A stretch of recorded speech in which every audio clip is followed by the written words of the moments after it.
Anda kembali menyaksikan Breaking News Metro TV kali ini bersama saya Sumiang. Pemirsa, saat ini sidang sengketa pemilihan presiden di Mahkamah Konstitusi masih diskurs. Sidang perdana sengketa Pilpres digelar pagi tadi di Mahkamah Konstitusi dengan menghadirkan pemohon yakni pasangan Capres dan Cawapres Prabowo Sandiaga Uno, termohon yakni KPU, pihak terkait yakni pasangan Capres Joko Widodo Kiai Haji Ma'ruf Amin dan juga Badan Pengawas Pemilu. Informasi mengenai dinamika dalam sidang perdana yang sudah dimulai pagi tadi akan disampaikan Rory Asyari langsung dari Gedung Mahkamah Konstitusi Jakarta. Rory, jam berapa rencananya sidang akan kembali dilanjutkan? Sidang akan dilanjutkan pukul 1:30 atau 1:30 waktu Indonesia Barat setelah tadi diskors selama kurang lebih 2 jam untuk memberikan kesempatan sholat Jumat dan juga makan siang.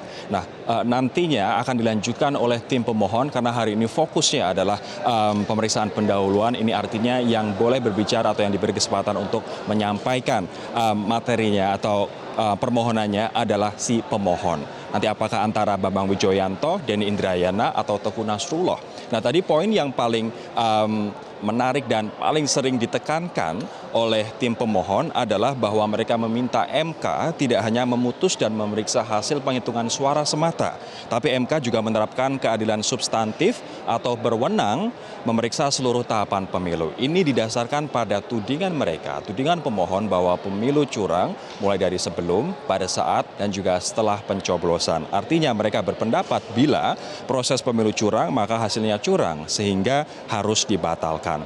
Nah, ada juga yang menarik yang disampaikan oleh tim pemohon terkait dengan suara resmi yang diperoleh oleh kedua pasangan calon ini yang telah diumumkan secara resmi oleh KPU begitu. Kita tahu bahwa KPU telah mengumumkan Jokowi sebagai pemenang dengan 85 juta suara atau meraih 55% suara. Sementara Prabowo Sandi 68 juta suara atau 44,5% suara. Nah, menurut pemohon ini tidak sah dan juga melawan hukum dan dikarenakan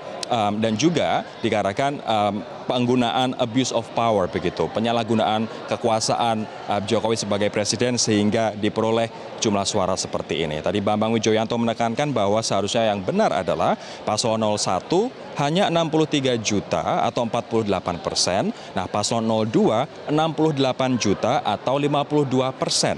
Nah, yang menarik dan juga sedikit membuat menjadi pertanyaan adalah jumlah suara yang sah menurut BPN berbeda dengan jumlah suara yang sah menurut KPU.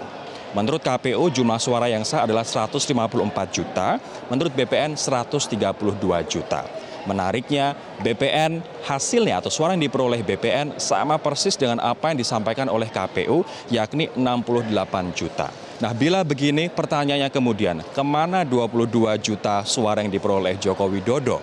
Nah, inilah yang menjadi pertanyaan semua publik dan juga teman-teman media di sini yang tadi belum terlalu digali oleh tim pemohon, baik oleh Denny Indrayana maupun oleh Bambang Wijoyanto. Nah, terkait dengan 22 juta suara yang hilang ini pun, tadi Arsul Sani yang merupakan Wakil Ketua TKN juga menunggu pembuktian dari pemohon apakah ini masuk akal atau tidak. Kenapa jumlah suara sahnya berbeda, namun suara yang diperoleh oleh BPN dengan apa yang disampaikan oleh KPU terkait perolehan 02 bisa sama persis begitu.